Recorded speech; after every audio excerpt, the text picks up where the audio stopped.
Hey guys, so today I thought I'd talk about my top 12, I think, KBeauty exfoliating products.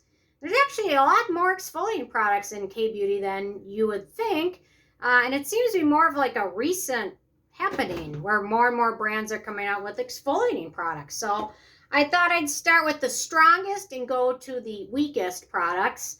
And there's a new one from Purito. I don't have it yet, but I'll be reviewing that one too. Okay, so let me just start with the first one, which is the FaceTheory BHA Exfoliant Serum. Really enjoy this one.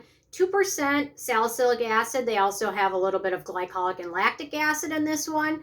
Really nice. Layers well. The texture of it's pretty nice. I know some people that initially bought the very first batch, some people thought it was a little gritty. I did not have that experience at all, so I don't know. So just FYI.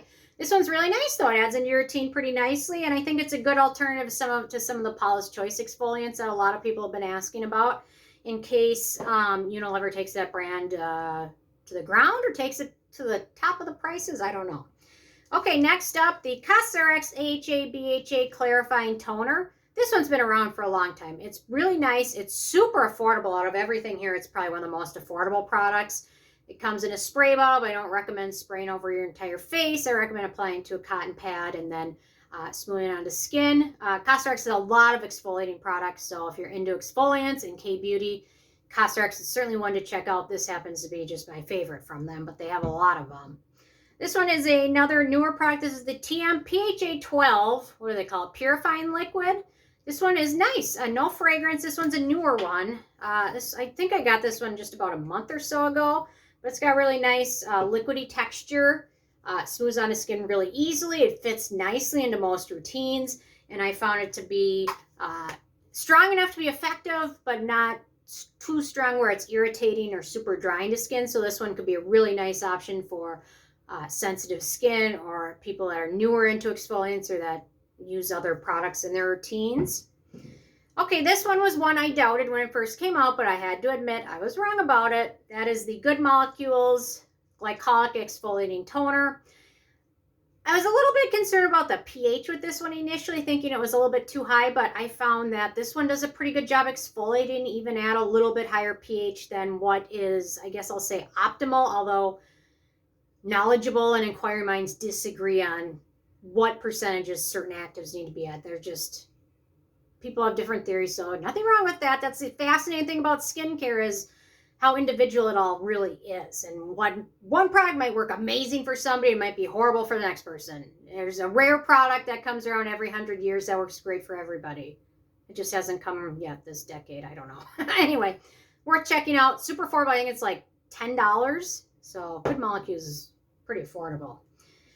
Okay, next up, we've got the Isntree Clear Skin 8% AHA Essence. They recently changed the formula of this one, so the newer bottles are going to be more yellow and also contain a couple extracts, lavender extract, so which technically isn't fragrance, but it is fragrance, but it's not as irritating as like lavender oil, but keep that one in mind. So for some people that this one worked great for years and they changed the formula, it doesn't work for them at all, so I can't comment on that, but I just know it works well for me, and it's pretty gentle. 8% is up there. 10% is typically what research studies go on for effectiveness, so 8% is a little bit below that. Okay, this next one up is the Wishtrend Mandelic Acid Prep Toner. This one's great. If you have sensitive skin, if you use other ingredients in your routine, which can make your skin sensitive, this one is a really nice one. Great toner. I've went through bottles of this one. Wishtrend really does a pretty good job with their products, I must say. And this one, worth checking out as well if you're looking for a good exfoliant. Okay, next up, this one is a formula unlike the rest of these. That is the Beauty of Joseon, what do they call it? The Plum Tree AHA Toner. It's interesting. So this one uses 3% glycolic acid, so not a lot. It's very gentle.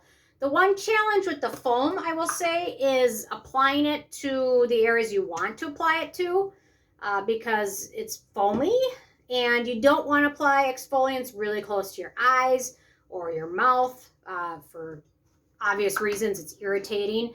So it is challenging. However, it's not super strong. So if it does get a little bit on your under eye area, it's not going to be crazy irritating and burning. So it's unique. It's really nice product though, well formulated.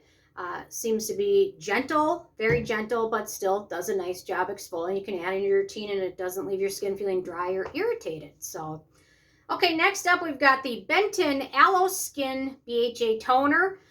This one is also really nice. I've been meaning to review this one for quite some time. I don't know why I haven't gotten to it, but this one contains aloe and some other skin soothing and hydrating ingredients. It's pretty nice for sensitive skin. I'm trying to remember what they say. They use 0.5% BHA, so not a lot.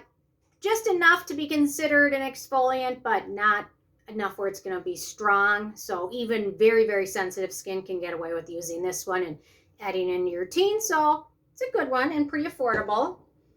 Okay, next up we've got the Good Molecules Overnight Exfoliating Treatment. They recently reformulated it, so keep that in mind. The original formula had some fragrance ingredients in it. The new formula does not. I love the new formula. Well worth checking out, especially even if you're into a little bit stronger exfoliants. I think it's $6, so it's worth a try. Adds into every routine pretty nicely and does a pretty good job exfoliating. Okay, I guess this one might be the biggest bargain now that I think about it because it's gigantic. That is the Klairs Daily Skin Softening Water Toner. They came out with this one the same time they came out with the other version. This one was the mildly exfoliating product. It is very, very mild. There's not a ton of exfoliation, which makes it easy to add into your morning routine or your evening routine. And even if you use other actives at other parts in your routine, it's still gentle enough that you can still add it in without having any issues. Got a couple more. Okay, Peach Slices Oil-Free Moisturizer for acne-prone skin. This one is a moisturizer gel lotion. It applies really nicely. It's got, 0.5% salicylic acid. So it's just enough to be considered exfoliant. And again, can add into your routine pretty nicely. And if you have skin that's on the drier side or already have a toner that you love, this one's nice because you can just use it as the moisturizer in your routine. The Peach and Lily Good Acids Pore Toner. This one also very gentle. Not full of a lot of exfoliants, a very small amount, but can be added into your routine again very easily. And a little bit pricey, but still a good one. And last but not least, the Isntree Clear Skin PHA Sleep Mask. This one is nice. I would say if you have very, very acne-prone skin, be a little bit cautious on this one because the texture I found has a little bit of a tendency to perhaps clog a little bit of pores. So just if you have very, very acne-prone skin, I probably wouldn't recommend it. But if you have very sensitive, dry skin, this one is a nice one to add in your routine. You can add it in just as your last step and sleep with it on and wake up and your skin feels nice and fresh. So this one does have one fragrance ingredient in it, which I did want to point out. So keep that one in mind. But the rest of these are all pretty friendly for sensitive skin. So anyway, those are my favorites. I'm interested in hearing from you guys what your favorite KBeauty or Asian Beauty exfoliants are. So leave a comment. I love hearing from you guys. And I will see you more tomorrow. Okay, thanks so much.